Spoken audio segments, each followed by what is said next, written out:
So today we are running a workshop with some freelance illustrators, jointly coordinated with the Association of Illustrators. We formulated the workshop through a research and development unit that we've got here at Camberwell, looking specifically at VR and immersive technology. We're looking at workflows, so we're seeing how we can help teach students to work with VR, particularly when they are relatively new to certain pieces of technology. We are looking at an overall model for possible experiences for people outside of the institution or the academies. And then we are also, more importantly I think, looking at what these sorts of technologies might mean for illustration practice. I decided to take part today because I've got a bit of an interest in VR anyway. I was meant to do a project at uni that was mapping out a museum in VR and it got cancelled.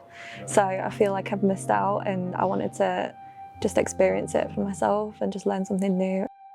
Well, my work is traditionally quite very 2D, so I get analog and digital processes. So I've never really delved into 3D work at all.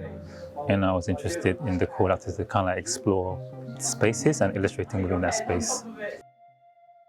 I'd recently done a virtual exhibition, like when lockdown happened, and it was kind of just like as a joke. It was like on Animal Crossing. It's like they have like a design program in Animal Crossing where I kind of like simplified my designs and I was able to turn my house into an exhibition. I guess creating that virtual space made me like really excited about do a similar thing with VR and like create a space with my artwork that people can come and visit and experience.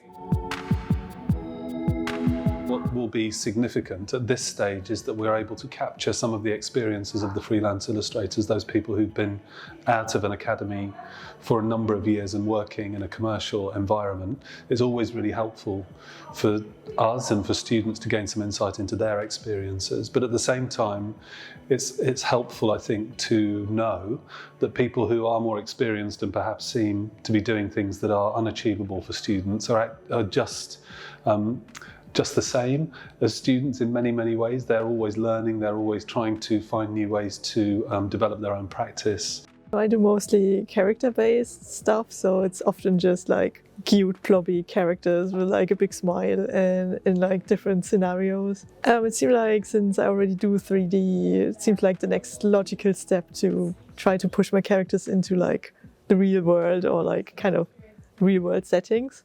My practice is kind of like editorial based, so I do a lot of like narrative driven work, and I like to do those by creating kind of like rich backgrounds, shapes, forms. I also like to utilize patterns as well. And then what I want to do with kind of like VR is explore the potential for looking at depth within an image. So kind of like you're weaving your way through kind of objects and getting like a sense of infinity. I think that's a really interesting topic to explore. The reason I do illustration is because of my love of video games. I would love to use VR to see my characters in that kind of environment and see it almost like my own virtual world.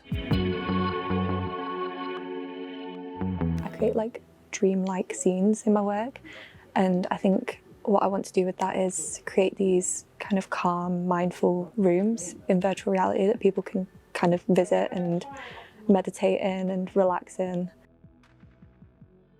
We hope that it will have a direct impact on our learning and our understanding of what we have to offer in terms of knowledge base. And I think it will help as well for those freelance practitioners to be able to come back into a space which is relatively safe, not necessarily as difficult to navigate as a commercial territory where there are many more constraints.